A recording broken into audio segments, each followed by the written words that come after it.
మన ముకుంద జ్యువెలర్స్ వారి నూతన బ్రాంచ్ ఈ నెల 28న వైజాగ్ లో ఘనంగా ప్రారంభం. ఓపెనింగ్ సందర్భంగా అన్ని జ్యువెలరీల VA పై ఫ్లాట్ 10% తగ్గింపు. No making charges. యుద్ధం అంటే అంతే.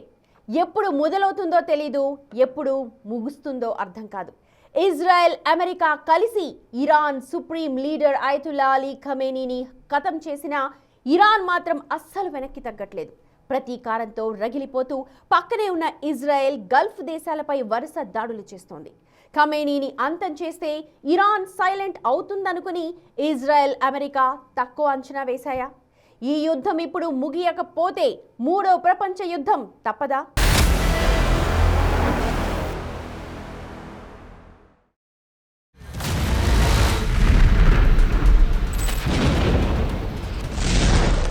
ఖమేనీని ఖతం చేసిన ఇరాన్ తగ్గట్లేదు.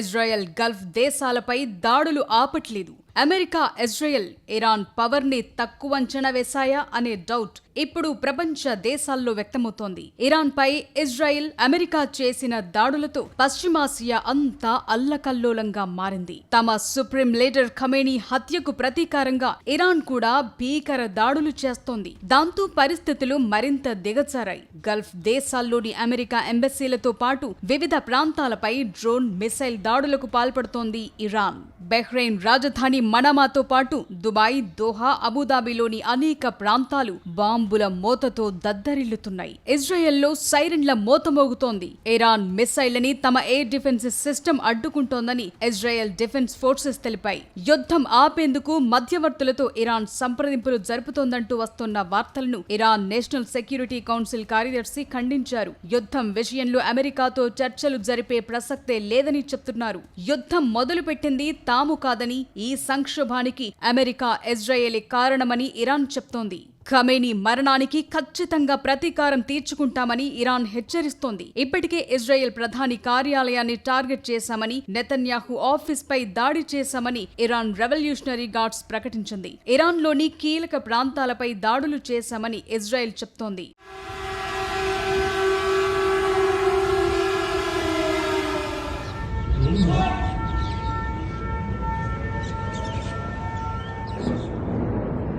Yes, as mense kyk hoe val die bomme hier om ons.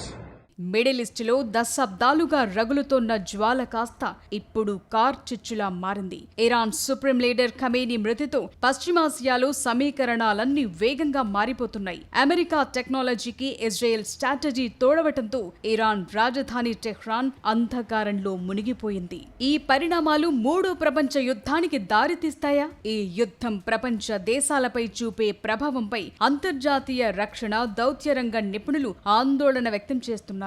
అయితే ఇరాన్ దగ్గరున్న అణు సామర్థ్యం తమ మనుగడకే ముప్పని ఇజ్రాయెల్ భావిస్తోంది. ఇరాన్లోని ప్రస్తుత పాలనను మార్చి తమకు అనుకూలమైన ప్రభుత్వాన్ని తీసుకురావటమే అమెరికా వ్యూహం. ఇప్పటికే ఇరాన్ రెవల్యూషనరీ గార్డ్స్ కి చెందిన కీలక అధికారులు, సైనిక నాయకులను హతమార్చారు. ఇప్పుడొచ్చే కొత్త నాయకత్వం అమెరికాకు తలొగ్గి పనిచేస్తుందనే అంచనాలున్నాయి. ఇరాన్ దగ్గర వేల సంఖ్యలో మిసైళ్లు, సూసైడ్ డ్రోన్లు ఉన్నప్పటికీ అమెరికా, ఇజ్రాయెల్ కలిసి చేస్తోన్న దాడులను అడ్డుకునే ఎయిర్ డిఫెన్స్ సిస్టమ్ లేకపోవటమే పెద్ద బలహీనత. ఈ యుద్ధం వల్ల అనేక అభివృద్ధి చెందుతున్న దేశాలకు ఇబ్బందులు తప్పవనే చర్చ జరుగుతోంది.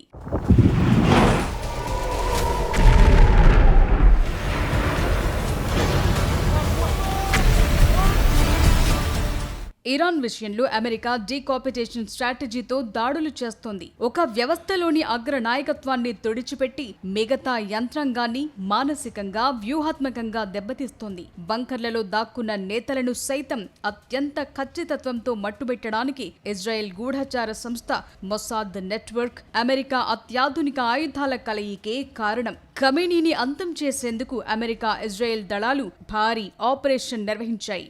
భూగర్భంలోని అత్యంత లోతైన బంకర్లను కూడా ఛేదించే బంకర్ పెనెట్రేటింగ్ మిసైల్స్ ద్వారా దాడులు నిర్వహించాయి. ఖమేనీ మరణంతో ఇరాన్లో రాజకీయ అస్థిరత ఏర్పడింది. రాబోయే రోజుల్లో యుద్ధం తుపాకులు, బాంబులతోనే కాకుండా సైబర్ దాడులు, డ్రోన్ల ద్వారానే జరుగుతుంది. ఇప్పుడు మధ్యప్రాచ్యంలో ఇరాన్ అత్యంత శక్తివంతమైన సైనిక సామర్థ్యం కలిగిన దేశాల్లో ఒకటిగా ఉంది. ఇరాన్ ఆయుధ సంపత్తి అంతా ప్రధానంగా మిసైళ్లు, డ్రోన్లు, అసిమెట్రిక్ వార్ఫేర్ పైనే ఆధార ఆధారపడి ఉంది. ఇరాన్ దగ్గర అతి పెద్ద క్షిపణి నిల్వలున్నాయి. 3000 కంటే ఎక్కువ బ్యాలిస్టిక్ మిసైళ్లున్నాయి. వీటిలో 2000 కిలోమీటర్ల దూరాల టార్గెట్లను ఛేదించగల కోరం షెహర్ 4, సెజిల్, షాహెబ్ 3 లాంటి ముఖ్యమైన మిసైళ్లున్నాయి. ఇక తక్కువ ఎత్తులో రాడర్లకు చిక్కని క్రూయిజ్ మిసైల్స్ ఉన్నాయి. ఫతా లాంటి హైపోసోనిక్ మిసైళ్లను కూడా ఇరాన్ ప్రదర్శించింది. ఇవి శబ్దం కంటే 15 రెట్లు వేగంతో ప్రయాణించగలవు. ఇరాన్ తన డ్రోన్ టెక్నాలజీతో ప్రపంచం దృష్టిని ఆకర్షించింది. తక్కువ ఖర్చుతో ఎక్కువ నష్టం కలిగించే కామికాజ్ డ్రోన్లు వేలల్లో ఉన్నాయి.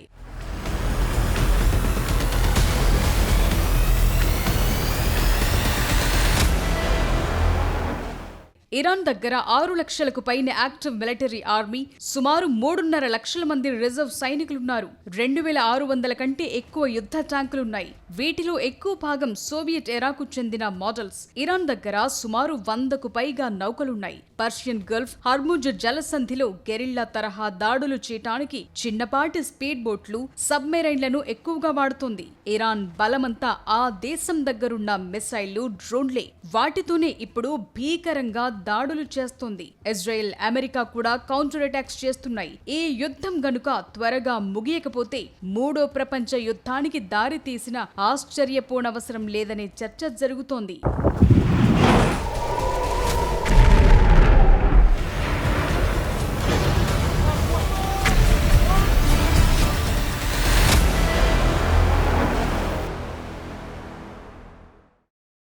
ఒకప్పుడు యుద్ధం అంటే సరిహద్దుల వేల సంఖ్యలో సైనికుల మోహరింపు, యుద్ధ ట్యాంక్ల గర్జనలు, మెషిన్ గన్స్ మోతా కనిపించేవి.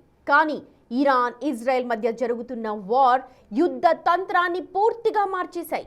ఇప్పుడు 100 కిలోమీటర్ల దూరంలో ఉన్న కంట్రోల్ రూమ్ నుంచి ఒక్క బటన్ నొక్కితే చాలు శత్రువు వెన్నులో వణుకు పుట్టించే టెక్నాలజీ వచ్చేసింది. ఇకపై భవిష్యత్ యుద్ధాలన్నీ మిసైళ్లు, సూసైడ్ డ్రోన్లతోనే జరుగుతాయా? ఇరాన్, ఇజ్రాయెల్ యుద్ధాన్ని పరిశీలిస్తే అర్థమవుతోందేంటి? ఫ్యూచర్ వార్ ఫేర్ ఎలా ఉండబోతోంది?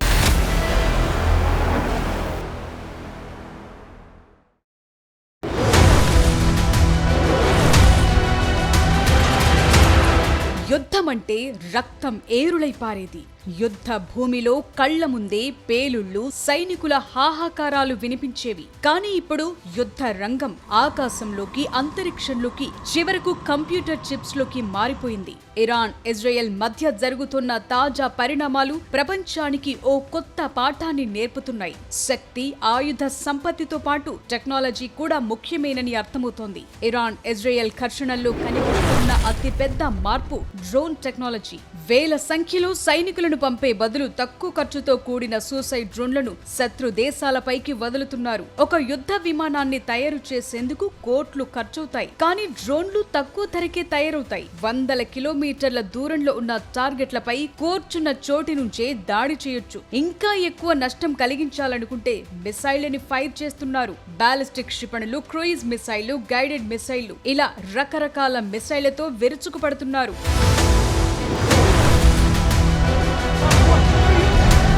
వందల సంఖ్యలో డ్రోన్లని ఒకేసారి ప్రయోగించడం వల్ల శత్రు దేశపు ఎయిర్ డిఫెన్సెస్ సిస్టమ్ ని గందరగోళానికి గురి చేయొచ్చు. పైలట్ అవసరం లేదు కాబట్టి ప్రాణ నష్టం జరిగే ఛాన్సే లేదు. ఇక మిసైల్స్ అనేవి దశాబ్దాలుగా ఉన్నప్పటికీ ఇప్పుడు వాటిలో ఖచ్చితత్వం పెరిగింది. ధ్వని కంటే 5 రెట్లు వేగంగా ప్రయాణించే హైపర్సోనిక్ మిసైళ్లను అడ్డుకోవటం ఇప్పుడున్న టెక్నాలజీకి కూడా సవాల్గా మారింది. ఇరాన్ వాడిన బాలిస్టిక్ మిసైళ్లు అంతెత్తున ఆకాశంలోకి వెళ్లి మళ్లీ భూమిపైకి దూసుకొస్తాయి. వీటిని అడ్డుకునేందుకు ఇజ్రాయెల్ ఏరో లాంటి ఎయిర్ డిఫెన్సెస్ సిస్టమ్ ని వాడాల్సి వస్తోంది.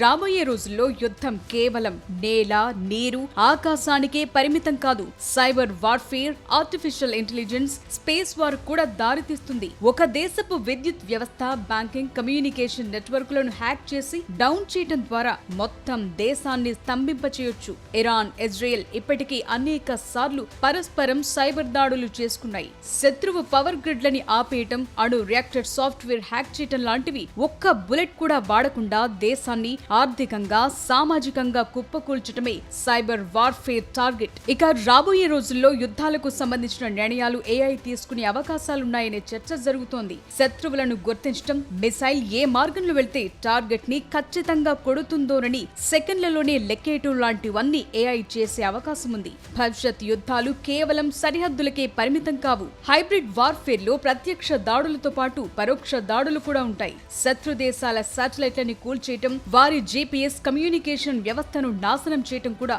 యుద్ధంలో భాగం కాబోతోంది.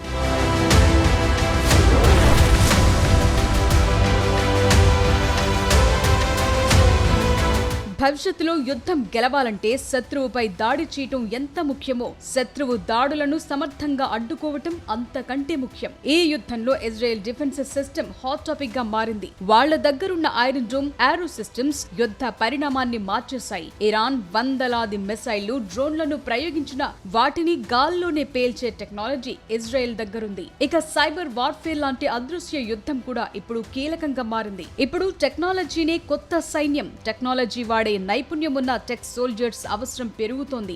ఎవరి దగ్గరైతే అధునాతన air defence systems, drone, missile technology ఉంటుందో వారి శక్తిమంతంగా కనిపిస్తారు. ఇరాన్ ఇజ్రాయెల్ యుద్ధాన్ని పరిశీలిస్తే అర్థమవుతున్నది ఒక్కటే: ఇకపై యుద్ధాల్లో గెలవటానికి లక్షలాది మంది సైనికులు అవసరం లేదు. తెలివైన సాఫ్ట్వేర్, ఖచ్చితమైన మిసైళ్లు, అడ్వాన్స్డ్ ఫైటర్ జెట్స్ ఉంటే చాలు. యుద్ధ భూమి ఇప్పుడు మట్టి నుంచి మ్యాపులకి, మనుషుల నుంచి మెషన్లకి మారిపోయింది. టెక్నాలజీ ఎంత పెరిగితే విధ్వంసం అంత భయంకరంగా ఉంటుంది. బటన్ నొక్కితే బాంబు పేలుతుంది. అది మిగిల్చే విషాదం, గాయాలు మాత్రం తరాల పాటు మిగిలిపోతాయి.